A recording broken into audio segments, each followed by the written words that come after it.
ನಮಸ್ಕಾರ ಸ್ನೇಹಿತರೆ. ನಮ್ಮ ಭಾರತದಲ್ಲಿ ಸಾವಿರಾರು ವರ್ಷಗಳ ಇತಿಹಾಸ ಹೊಂದಿರುವ ದೇವಾಲಯಗಳಿವೆ. ಇಂದು ನಾವು ಭಾರತದ ಅತ್ಯಂತ ಹಳೆಯ 5 ದೇವಾಲಯಗಳ ಬಗ್ಗೆ ತಿಳಿದುಕೊಳ್ಳೋಣ. ಈ ವಿಡಿಯೋವನ್ನು ಕೊನೆವರೆಗೂ ನೋಡಿ. ನಿಮಗೆ ಹೆಚ್ಚು ಇಷ್ಟವಾದ ದೇವಾಲಯವನ್ನು ಕಮೆಂಟ್ ಮಾಡಿ.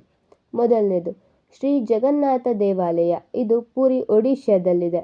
12ನೇ ಶತಮಾನದಲ್ಲಿ ನಿರ್ಮಾಣವಾದ ಈ ಪ್ರಸಿದ್ಧ ದೇವಾಲಯವು ಭಾರತದ ಪ್ರಮುಖ ಯಾತ್ರಾ ಕ್ಷೇತ್ರಗಳಲ್ಲಿ ಒಂದಾಗಿದೆ. ಇಲ್ಲಿನ ರಥಯಾತ್ರೆ ವಿಶ್ವಾದ್ಯಂತ ಪ್ರಸಿದ್ಧವಾಗಿದೆ. 2. ಮಹಾಬೋಧಿ ದೇವಾಲಯ. ಇದು ಬೋಧಗಯಾ, ಬಿಹಾರದಲ್ಲಿದೆ.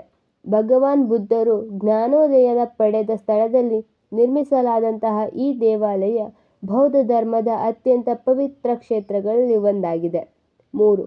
ಚಿದಂಬರಂ ನಟರಾಜ ದೇವಾಲಯ. ಇದು ತಮಿಳುನಾಡಿನಲ್ಲಿದೆ.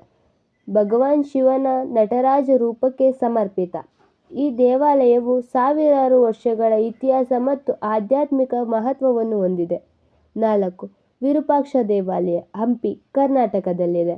7ನೇ ಶತಮಾನದಿಂದ ಪೂಜೆ ನಡೆಯುತ್ತಿರುವ ಈ ದೇವಾಲಯವು ವಿಜಯನಗರ ಸಾಮ್ರಾಜ್ಯದ ಹೆಮ್ಮೆಯ ಸಂಕೇತವಾಗಿದೆ. 5. ಬೃಹದೀಶ್ವರ ದೇವಾಲಯ. ತಾಂಜಾವೂರು, ತಮಿಳುನಾಡಿನಲ್ಲಿದೆ. ರಾಜರಾಜ ಚೋಳನ ಕಾಲದಲ್ಲಿ ನಿರ್ಮಾಣವಾದ ಈ ಭವ್ಯ ದೇವಾಲಯವು ಚೋಳರ ಶಿಲ್ಪಕಲೆಯ ಅದ್ಭುತ ಮಾದರಿಯಾಗಿದೆ. ಈ ದೇವಾಲಯಗಳಲ್ಲಿ ನೀವು ಯಾವ ದೇವಾಲಯಕ್ಕೆ ಭೇಟಿ ನೀಡಲು ಇಷ್ಟಪಡುತ್ತೀರಿ ಕಮೆಂಟ್ ಮಾಡಿ. ಹಾಗೆ ಈ ವಿಡಿಯೋ ನಿಮಗೇನಾದರೂ ಇಷ್ಟ ಆಗಿದ್ದರೆ ಲೈಕ್ ಮಾಡಿ, ಶೇರ್ ಮಾಡಿ, ಸಬ್ಸ್ಕ್ರೈಬ್ ಮಾಡಿ. ಧನ್ಯವಾದಗಳು.